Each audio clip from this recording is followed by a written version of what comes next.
High court کی سطح پہ رجوع کر سکتے ہیں، ادروائز ڈائریکٹلی ان کا اسلام آباد ہائی کورٹ سے یا کسی بھی ہائی کورٹ سے یا سپریم کورٹ سے رجوع کرنا یہ ان کی درخواست کو ناقابل سماعت قرار دے گا۔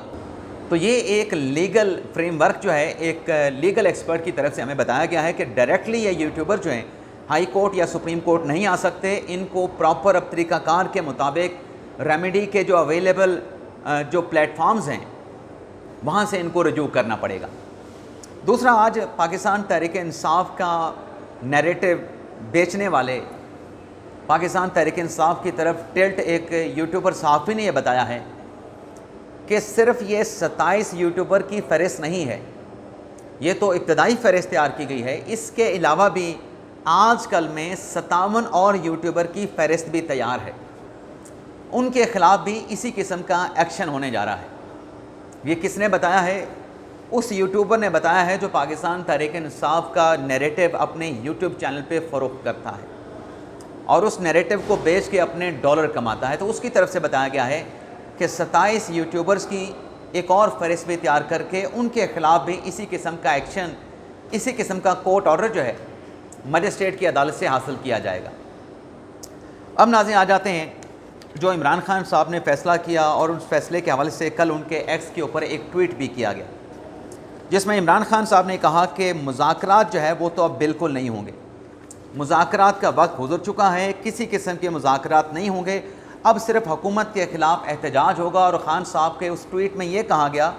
جو اس احتجاج کا بوجھ نہیں اٹھا سکتا وہ خاموشی کے ساتھ اپنے گھر چلا جائے۔ لیکن اس ٹویٹ میں عمران خان صاحب کی طرف سے یہ کہا گیا کہ اب جو قیادت ہے جو کہ جیل میں نہیں، جیل سے باہر بیٹھی ہے، پارٹی کے معاملات کو دیکھ رہی ہے، اب قیادت کی ذمہ داری ہے کہ اس تحریک کو 5 اگست تک آپ نے نقطہ عروج تک پہنچانا ہے، اور نقطہ عروج تک اس تحریک کو پہنچانے کے لیے پارٹی کا لائحہ عمل کیا ہوگا، یہ لائحہ عمل پاکستان تحریک انصاف کی قیادت نے دینا ہے۔ اب ناظرین، سیاسی کمیٹی کا اجلاس ہوتا ہے پی ٹی آئی کے بابسوخ ذرائع کے مطابق، اور اس میں پارٹی کی جو لیڈرشپ ہے، جو پارٹی کی اہم شخصیت ہے، وہ سیاسی کمیٹی کے ارکان کو وہ یہ کہتے ہیں کہ اب چونکہ احتجاجی تحریک شروع ہونے جا رہی ہے تو آپ یہ بتائیں کہ اس احتجاجی تحریک کا لائحہ عمل کیا ہوگا۔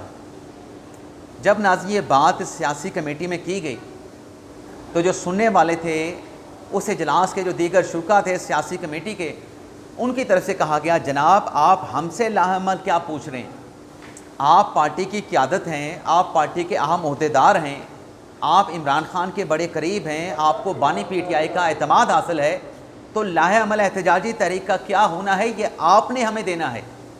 ہم نے تو اس لائحہ عمل پہ ایکٹ اپان کرنا ہے، ہم نے تو اس لائحہ عمل پہ چلنا ہے، لائحہ عمل کیا ہوگا یہ دینا آپ کی ذمہ داری ہے۔ تو اس احتجاجی تحریک کا لائحہ عمل کیا ہوگا نہ پی ٹی آئی کی قیادت کو پتہ ہے فی الحال، نہ پی ٹی آئی کے ان رہنماؤں کو پتہ ہے جس نے اس لائحہ عمل پہ عمل کرنا ہے، جنہوں نے اس لائحہ عمل پہ چلنا ہے، احتجاجی تحریک کے اوپر ایکٹ اپان کرنا ہے۔ ایک تو ناظرین یہ معاملہ ہے۔ دوسرا یہ ناظرین خان صاحب کا فیصلہ ہے، اس فیصلے کو لے کے پاکستان تحریک انصاف کی جو قیادت ہے اس میں تشویش پائی جاتی ہے، اور کچھ سوالات نے بھی جنم لیا ہے، اور آج ایک سوال میڈیا پہ ڈسکس بھی کیا گیا ہے۔ جو تحریک انصاف کے سینئر رہنما ہیں چودھری پرویز الہی صاحب، وہ سرکاری اراضی کے کیس میں آج راولپنڈی کی ایک مقامی عدالت میں پیش ہوئے۔ اب جب وہ مقامی عدالت میں پیش ہوئے تو ان سے صحافیوں نے یہ سوال پوچھا کہ کیا آپ حالات کی بہتری دیکھ رہے ہیں، جس پہ پرویز الہی صاحب نے کہا کہ مجھے تو امید ہے کہ حالات بہتر ہو جائیں گے۔ اب خان صاحب کہتے ہیں کہ حالات بہتر نہیں ہو سکتے احتجاجی تحریک کے بغیر، لیکن پرویز الہی صاحب کہتے ہیں کہ وہ پر امید ہیں کہ حالات بہتر ہو جائیں گے۔ پھر ان سے یہ سوال کیا گیا کہ چودھری پرویز الہی صاحب آپ یہ بتائیں کہ کیا احتجاج کا راستہ بہتر ہے یا مذاکرات کا راستہ بہتر ہے، کون سا راستہ درست ہے، مذاکرات کا یا احتجاج کا؟ تو پرویز الہی صاحب نے کیا جواب دیا؟ عمران خان صاحب کے فیصلے کے برعکس انہوں نے جواب دیا۔ پرویز الہی صاحب نے کہا کہ پہلے مذمت اور پھر مفاہمت۔ میری نظر میں انہوں نے کہا کہ مفاہمت کا راستہ درست ہے، اور مذاکرات اور مفاہمت کے راستے سے ہی بہتر صورتحال نکل سکتی ہے۔ اب یہ چودھری پرویز الہی صاحب کہہ رہے ہیں، پاکستان تحریک انصاف کے رہنما۔ جو کہ عمران خان صاحب کے ساتھ بڑے قریب تھے، انہیں پنجاب کا وزیر اعلیٰ عمران خان کی طرف سے بنایا گیا تھا۔ اب خان صاحب کہتے ہیں احتجاجی تحریک کے علاوہ کوئی آپشن نہیں ہے، صرف احتجاجی تحریک ہوگی، کوئی مذاکرات نہیں ہوں گے۔ لیکن چودھری پرویز الہی صاحب عمران خان صاحب کے فیصلے کے برعکس آج بھی یہ کہہ رہے ہیں کہ مفاہمت اور مذاکرات کا راستہ بہتر ہے، مفاہمت اور مذاکرات سے ہی بہتری کی صورتحال نکل سکتی ہے، مزاحمت سے بہتری کی صورتحال نہیں نکل سکتی۔ البتہ یہ چودھری پرویز الہی صاحب نے ضرور کہا کہ لیڈرشپ کی طرف سے ایک خط عمران خان صاحب کو لکھا گیا تھا، اس خط میں عمران خان صاحب کیا فیصلہ کرتے ہیں تو دیکھ لیتے ہیں کیا فیصلہ خان صاحب کا ہوتا ہے۔ لیکن وہ تو خان صاحب نے فیصلہ کر دیا کہ اب مذاکرات نہیں، اب صرف احتجاجی تحریک ہوگی۔ لیکن اس احتجاجی تحریک کے حوالے سے جو علیمہ خان صاحب نے دعویٰ کیا کہ جو بیٹے ہیں عمران خان صاحب کے سلیمان، وہ اس احتجاجی تحریک میں پاکستان میں آ کے شریک ہوں گے۔ اب جو سلمان کی اس احتجاجی تحریک میں جو شرکت کا معاملہ ہے، اس پر بہت سارے سوالات ہیں، جس میں سب سے اہم سوال ان کے ویزے کا ہے۔ تو ناظرین، آج پی ٹی آئی کے ایک اہم رہنما کے ساتھ جو ہماری گفتگو ہوئی، ان کی طرف سے کہا گیا کہ یہ جو بات کر دی گئی ہے کہ سلمان اس احتجاجی تحریک میں شریک ہوں گے، کیا عمران خان صاحب کے ٹویٹ میں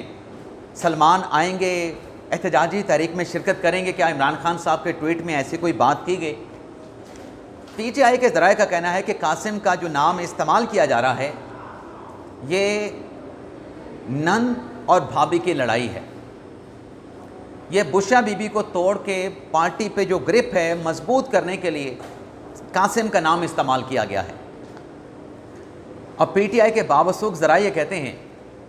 کہ قاسم کی جو اس احتجاجی تحریک میں شرکت کے حوالے سے بات کی گئی ہے، کیا قاسم کے پاس نائکوپ ہے؟ یعنی وہ ڈیول نیشنل تو ہو سکتے ہیں، نیچرلی ان کا رائٹ ہے کہ پاکستان کی نیشنلٹی ان کے پاس ہو، لیکن کیا قاسم کا نائکوپ جو کارڈ ہے وہ بنوایا گیا ہے؟ کیا قاسم کے پاس پاکستانی پاسپورٹ موجود ہے جس پر وہ ٹریول کر کے پاکستان آئیں اور انہیں پاکستانی ویزا کی ضرورت نہ ہو؟ پی ٹی آئی کے بابسوخ ذرائع کا کہنا ہے کہ جو قاسم اور سلمان ہیں وہ برٹش نیشنل ہیں، پاکستانی نیشنلٹی بھی ان کا رائٹ ہے، نیشنل ان کا رائٹ ہے، لیکن ان کے پاس پاسپورٹ تو برٹش پاسپورٹ ہے۔ تو برٹش پاسپورٹ پہ ان کو سفر کرنے کے لیے پاکستانی ویزا چاہیے ہوگا۔ پاکستانی ویزا جب آپ یہ اعلان کر رہے ہوں گے کہ احتجاجی تحریک حکومت کے خلاف چلانی ہے، تو پھر حکومت پاکستان ان کو کیوں ویزا جاری کرے گی؟ حکومت پاکستان تو یہ کہہ رہی ہے کہ یہ ایک انتشاری تحریک حکومت کے خلاف چلانا چاہتے ہیں، عدم استحکام ملک میں لانا چاہتے ہیں، حکومت کو ڈیسٹیبلائز کرنا چاہتے ہیں، سیاسی حالات کو، معاشی حالات کو ڈیسٹیبلائز کرنا چاہتے ہیں۔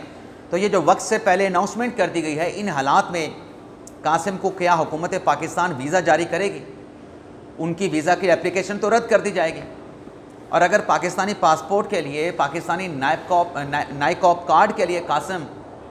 پاکستان کی اتھارٹی سے رجوع کرتے ہیں،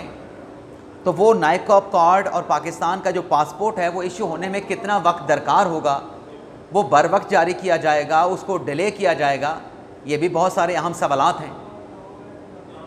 تو یہ اتنا آسان نہیں ہوگا۔ اور رات تو رانا ثناء اللہ صاحب نے بھی کہا کہ وہ برٹش نیشنل ہیں، اور اگر پاکستان میں آتے ہیں اور اگر ایسا انتشار ہوتا ہے جس میں لا اینڈ آرڈر کی صورتحال کریٹ ہوتی ہے، احتجاج پرتشدد ہو سکتا ہے، تو اس صورت میں قاسم کی گرفتاری بھی ہو سکتی ہے۔ گرفتار کرنے کے بعد برطانوی حکام کے انہیں حوالہ کیا جا سکتا ہے کہ ان کو پاکستان سے باہر برطانیہ میں لے کے جائیں۔ کوئی برٹش نیشنل جو ہے وہ پاکستان میں آ کے انارکی کی صورتحال تو پیدا نہیں کر سکتا، اس بات کی اجازت نہیں دی جا سکتی۔ تو رانا ثناء اللہ صاحب کا بھی اسٹیٹمنٹ آ چکا ہے، لیکن یہاں پہ کچھ اور سوالات بھی جنم لے رہے ہیں کہ تحریک انصاف کی تحریک تو ہے آزادی کی، کہ ہم نے آزادی حاصل کرنی ہے۔ تو آزادی حاصل کرنے سے پہلے جو علیمہ خان صاحبہ نے کہا کہ قاسم امریکہ جائیں گے، جیسے عاصم منیر امریکہ گئے تھے، ان کا نام تو نہیں لیا، لیکن علیمہ خان صاحبہ نے کہا کہ جیسے آپ امریکہ گئے تھے ویسے قاسم بھی امریکہ جائے گا۔ لیکن یہاں پر بھی سوال یہ اٹھتا ہے کہ جو امریکہ گئے تھے field marshal general Asim Munir صاحب، ان کے پاس تو سب کچھ ہے، پاور ہے، طاقت ہے، عہدہ ہے، منصب ہے، بات کرنے کا ایک جواز بھی ہے، بھارت کو شکست بھی دی ہے، ڈونلڈ ٹرمپ کی ثالثی کو ایکسیپٹ بھی کیا ہے۔ تو قاسم کے پاس ایسا کیا ہے؟ تو اس سوال کے اندر سوال یہ اٹھ رہا ہے کہ کیا پی ٹی آئی کی امریکہ کی قیادت نے ایک لالی پاپ دینے کے لیے قاسم کو امریکہ وہاں پہ بلایا ہے، اور پھر امریکہ جا کے جب وہ پاکستان واپس آئیں گے تو کیا ان کو پاکستان آنے کی اجازت ہوگی؟ اور امریکہ سے پاکستان واپس آنا، یہاں پہ احتجاجی تحریک کو لیڈ کرنا، اس میں شرکت کرنا، یہ کن سوالات کو جنم دے گا؟ تو پارٹی کا فیصلہ اپنی جگہ پہ، عمران خان صاحب کا فیصلہ احتجاجی تحریک کا اپنی جگہ پہ، قاسم کی شرکت کا فیصلہ اپنی جگہ پہ، خان صاحب نے ابھی تک اس کو انڈورس نہیں کیا، لیکن اس احتجاجی تحریک کے فیصلے کو لے کے پارٹی میں ضرور پھوٹ نظر آ رہی ہے، اختلافات نظر آ رہے ہیں۔ اور آج ہم نے ایک نتیجہ بھی دیکھا ہے کہ شبلی فراز صاحب بیمار ہو گئے ہیں، اور شبلی فراز صاحب کا بیمار ہونا، ہاسپٹل میں ایڈمنٹ ہونا، اس کو بھی پی ٹی آئی کے کچھ لوگ یہ کہہ رہے ہیں کہ یہ عمران خان صاحب کے احتجاجی تحریک کا پہلا فیصلہ ہے کہ ایک رہنما بیمار ہو کے ہاسپٹل میں ایڈمنٹ ہو گیا ہے۔ تو یہ ناظرین ہمارا ویڈیو لاگ، اب سے اجازت چاہتے ہیں، اللہ حافظ۔